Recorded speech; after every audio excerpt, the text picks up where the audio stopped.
Shri P J Vincent, നമ്മൾ കണ്ടു ഈ വോക്കി ടോക്കി ആക്രമണങ്ങൾ, ഒപ്പം തന്നെ പേജർ ആക്രമണം, നൂതന രീതിയിലൊക്കെയുള്ള ആക്രമണങ്ങൾ കണ്ടു.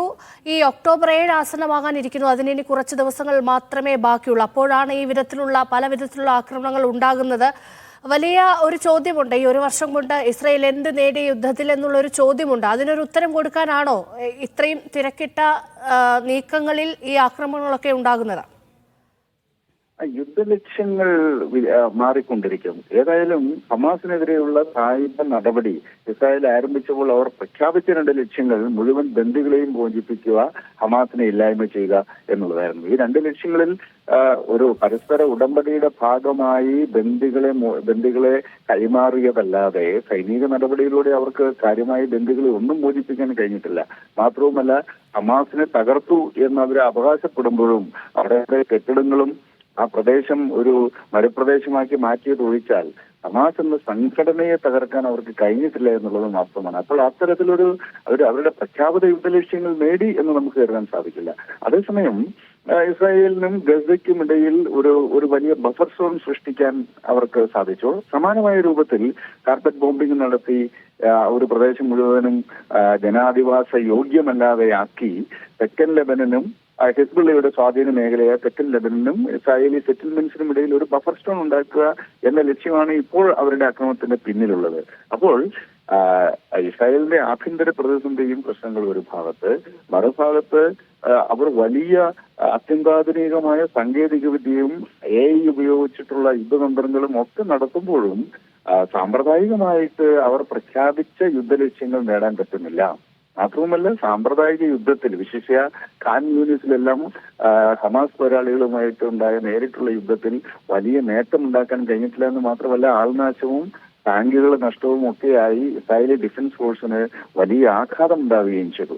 അപ്പം ഇത്തരമൊരു സാഹചര്യത്തിൽ ഒരുപക്ഷെ ലെബനിലേക്ക് ഒരു കടുത്ത ആക്രമണം നടത്തണം എന്നുള്ളത് ഇസ്രായേലിലെ ഭരണവർഗത്തിന്റെ താല്പര്യം കൂടിയാണ്. ആ ദിശയിലേക്കാണ് കാര്യങ്ങൾ നീളുന്നത്. അവിടെ അടിയന്തരമായൊരു വെടിനിർത്തലിന് വേണ്ടി അമേരിക്ക ശ്രമിക്കുന്നുണ്ട്. അവിടെ ജോ ബൈഡന്റെ ഒരു പ്രധാനപ്പെട്ട ലക്ഷ്യം കൂടിയാണത്. കാരണം നവംബറിൽ തെരഞ്ഞെടുപ്പ് നടക്കുമ്പോൾ കമല ഹാരിസിന് വിജയിക്കണമെങ്കിൽ തൽക്കാലത്തേക്കെങ്കിലും ഒരു വെടിനിർത്തൽ അനിവാര്യമാണ്. പക്ഷേ അമേരിക്കയുടെ അത്തരം ശ്രമങ്ങളെ പോലും വകവയ്ക്കാതെ അതിക്രമം തുടരുന്ന സമീപനമാണ് ഇസ്രായേലിന്റെ ഭാഗത്ത് ഇപ്പോൾ ഉണ്ടായിക്കൊണ്ടിരിക്കുന്നത്. ശരി, നന്ദി ശ്രീ പി ജെ വിൻസെന്റ്, താങ്കളുടെ പ്രതികരണത്തിന്. ഇപ്പോൾ ദുബൈയിൽ നിന്ന് MC നാസർ കൂടി വിവരങ്ങൾ നൽകാൻ ചേരുന്നുണ്ട്. നാസർ, കഴിഞ്ഞ കുറേ ദിവസങ്ങളായി ഈ വ്യോമാക്രമണം കരയുദ്ധത്തിലേക്ക് മാറുമോ എന്നുള്ള ചർച്ചയായിരുന്നു നടന്നുകൊണ്ടിരുന്നത്. അതിനിടയിലാണ് ഈ ആക്രമണം കൂടുതൽ കടുപ്പിക്കുന്നതിനിടയിലാണ് ഹിസ്ബുള്ള തലവനെ വധിച്ചു എന്നുള്ള വിവരങ്ങൾ കൂടി വരുന്നത്. എന്താണ് മേഖലയിലെ സാഹചര്യം? രശ്മ, കൂടുതൽ അപകടകരമായിട്ടുള്ള ഒരു അവസ്ഥയിലേക്കാണ് മേഖല നീങ്ങുന്നത്. കാരണം എല്ലാവരും നേരത്തെ പേടിച്ചതുപോലെ തന്നെയാണ് ഇപ്പോൾ സംഭവിച്ചുകൊണ്ടിരിക്കുന്നത്. കാരണം ഗസക്കപ്പുറത്തേക്ക് യുദ്ധം നീങ്ങരുത് എന്ന് അമേരിക്ക പരസ്യമായിട്ട് പല പ്രഖ്യാപനങ്ങളും നടത്തിയിരുന്നു. പക്ഷേ ഒരു കൊല്ലം പിന്നിടുന്ന ഒരു ഘട്ടത്തിൽ കുറെ കൂടി കൂടുതൽ മേഖലകളിലേക്ക് യുദ്ധം വ്യാപിക്കാനുള്ള വലിയ സാധ്യതയാണ് ഇപ്പോൾ രൂപപ്പെട്ടിരിക്കുന്നത്. കാരണം പിന്നിട്ട ഒരു 3 ആഴ്ചക്കകം 4 കമാൻഡർമാരെ വധിച്ചു. തുടർന്നാണ് ഇപ്പോൾ ഹസൻ നസ്രുള്ളയെ വധിച്ചതായിട്ടുള്ള ഔദ്യോഗികമായിട്ടുള്ള പ്രഖ്യാപനം ഇസ്രായേലിന്റെ ഭാഗത്തു നിന്ന് വരുന്നത്.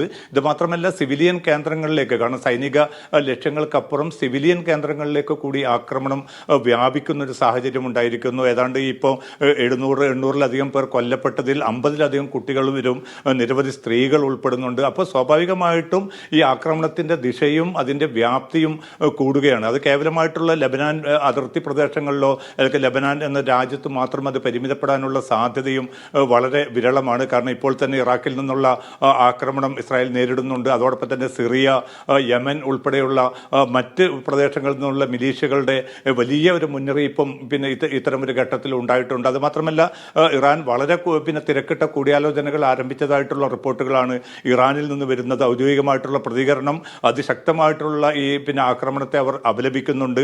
അതോടൊപ്പം തന്നെ ഏതെങ്കിലും ഒരു നേതാവിനെ വകവരുത്തിയത് കൊണ്ട് മാത്രം ഈ ചെറുത്തുനിൽപ്പ് അവസാനിക്കുകയില്ല എന്ന ഒരു പ്രതികരണമാണ് ഇറാൻ പ്രസിഡന്റിന്റെ ഉപദേശകന്റെ ഭാഗത്തു നിന്ന് ഉണ്ടായിരിക്കുന്നത്. അത് പുതിയ നേതൃത്വം അത് ഏറ്റെടുത്തുകൊണ്ട് തന്നെ ഈ ചെറുത്തുനിൽപ്പുമായിട്ട് മുന്നോട്ട് പോകും.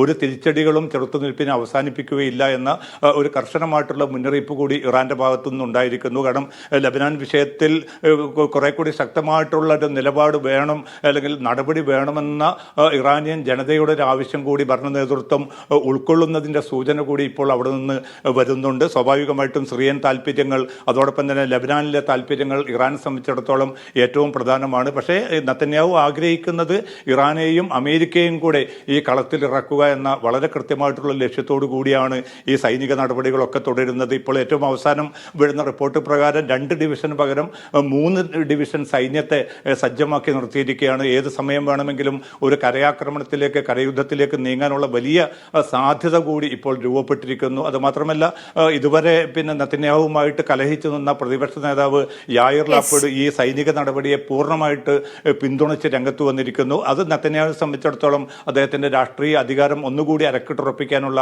ഒരു അനുകൂല സാഹചര്യം കൂടിയാണ് ഈ ബെയ്റൂത്ത് ആക്രമണം രൂപപ്പെടുത്തിയിരിക്കുന്നത്. രേഷ്മ, ശരി. ഹിസ്ബുള്ള തലവൻ ഹസൻ നസ്രുള്ളയെ വധിച്ചെന്ന് ഇസ്രയേൽ സ്ഥിരീകരിക്കുകയാണ്. ലബനാൻ തലസ്ഥാനമായി ബെയ്റൂട്ടിൽ നടത്തിയ വ്യോമാക്രമണത്തിലാണ് കൊലപാതകം. 6 കെട്ടിടങ്ങളും തകർത്തിട്ടുണ്ട്. വിവരങ്ങളാണ് MC നാസറും BK സുഹൈലും